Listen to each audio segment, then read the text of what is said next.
Hey everyone, I am Manish sir, physics faculty. Welcome you all in this class for finest and easiest way to learn the concept.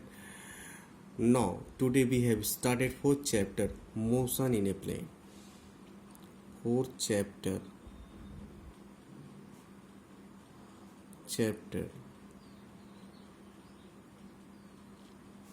motion in a plane. This is the fourth chapter, motion in a plane. Now in this chapter we will explain about the vector, but you know that the quantity are especially two types, scalar and vector. Now scalar and vector, but in this chapter we will explain in detail about the vector. Before starting this vector, we explain about the scalar and vector in general way. What is the scalar quantity and what is the vector quantity? You know that a scalar quantity is the quantity which have only magnitude but no direction. But vector is the quantity which have magnitude as well as direction. तो simply आप कह सकते हैं कि scalar quantity एक ऐसा quantity होता है जिसके पास केवल मैग्नीट्यूड होता है. वेक्टर क्वांटिटी एक ऐसा क्वांटिटी होता है जिसके पास मैग्नीट्यूड के साथ साथ क्या होता है, डायरेक्शन होता है. सिंपली आप पिछली क्लासेस में पढ़ चुके हैं. Now if we are talking about the examples of the scalar quantity and vector quantity. Example. Now here you can say in the place of magnitude. What is the meaning of magnitude? Magnitude means simply you can say as a number, numerical value.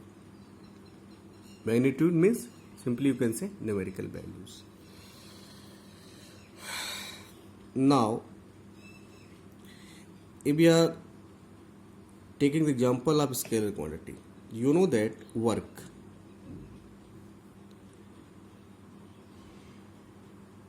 or energy is a scalar quantity.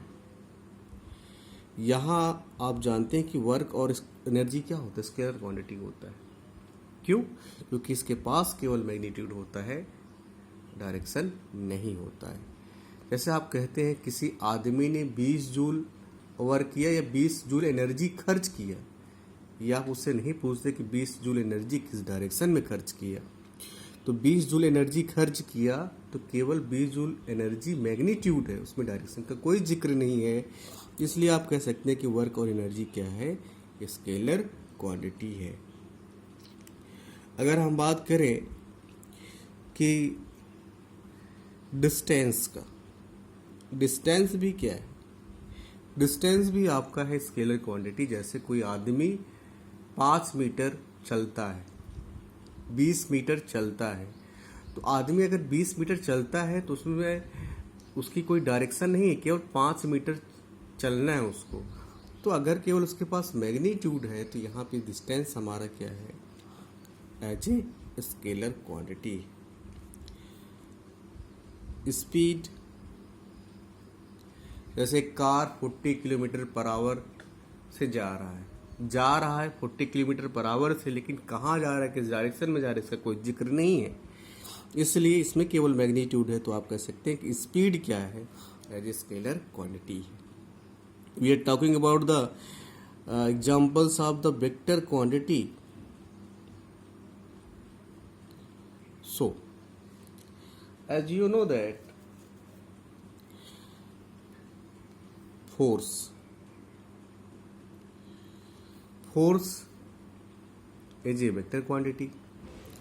जैसे आप कहते हैं कि हमने 5 Newton का force लगाया, 5 Newton का force जब आप लगाते हैं तो 5 न्यूटन का फोर्स आप बताते हैं कि आपने लेफ्ट लगाया, राइट लगाया, अप लगाया, डाउन लगाया, तो आप 5 न्यूटन का फोर्स इस डायरेक्शन में लगाया, वेस्ट डायरेक्शन में लगाया, किस डायरेक्शन में लगाया आप बताते हैं कि 5 न्यूटन का फोर्स आपने अप लगाया, डाउन लगाया, लेफ्ट लगाया, राइट लगाया, तो इसमें 5 तो मैग्नीट्यूड है, तो इसमें मैग्नीट्यूड के साथ साथ क्या होता है, डायरेक्शन होता है। सो आप कह सकते हैं कि फोर्स क्या है, वेक्टर क्वांटिटी है। अब हम बात करते हैं, जैसे मान लीजिए आप ले लीजिए एग्जांपल, जैसे डिस्प्लेसमेंट का। डिस्प्लेसमेंट में जैसे कोई आदमी कहता है कि हम 10 मीटर इस डायरेक्शन में जा रहे हैं, अगर वो 10 मीटर इस डायरेक्शन में जा रहा है तो यहाँ पे क्या है 10 मैग्नीट्यूड और इस डायरेक्शन हो गया। सो आप सिंपली कह सकते हैं डिस्प्लेसमेंट हमारा क्या है, वेक्टर क्वांटिटी है। Now velocity, if anyone says that we are going to 10 metre per second in west direction, means अगर कोई आदमी कहता है कि हम 10 मीटर पर सेकेंड से वेस्ट डायरेक्शन में जा रहे हैं, तो 10 मीटर अगर पर सेकेंड से वेस्ट डायरेक्शन में जा रहा है तो मैग्नीट्यूड के साथ उसके पास डायरेक्शन भी है, तो आप कह सकते हैं कि वेलोसिटी हमारा क्या होता है, वेक्टर क्वांटिटी होता है। तो सिंपली आप कह सकते हैं कि स्केलर और वेक्टर को आप डिफाइन कर सकते हैं और उसके एग्जाम्पल को भी बता सकते हैं, और बहुत सारे एग्जाम्पल होते हैं स्केलर क्वांटिटी और वेक्टर क्वांटिटी के। अगर हम बात करें रिप्रेजेंटेशन ऑफ वेक्टर क्वांटिटी, क्योंकि डिटेल मुझे वेक्टर के बारे में स्टडी करना है इस चैप्टर में, तो रिप्रेजेंटेशन ऑफ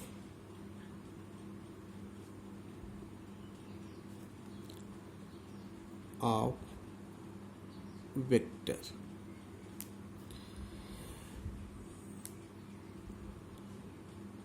ये सीधे एक एरो से डिनोट किया जाता है। ये वेक्टर, इसका ये जो लेंथ है, ये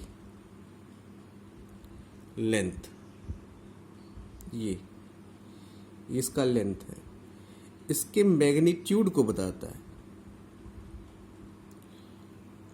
किसको बताता है, मैग्नीट्यूड। और ये इसका है, ये बताता है डायरेक्शन।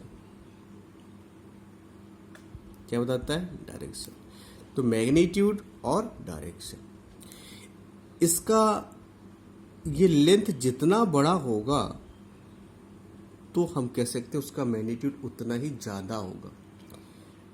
लेंथ जितना ही छोटा होगा मैग्नीट्यूड उतना ही कम होगा। ये हमेशा डायरेक्शन बताता है। इसको हम कहते हैं, इस पॉइंट को आप कह सकते हैं कि इनिशियल पॉइंट, और इस पॉइंट को आप कह सकते हैं कि टर्मिनल पॉइंट। क्या कह सकते हैं, और इसके अलावा इसको कह सकते हैं हेड, कह सकते हैं हेड। इसको क्या कहते हैं हम, टेल। टेल मीन्स पूंछ होता है। इसको कह सकते हैं हम इनिशियल पॉइंट,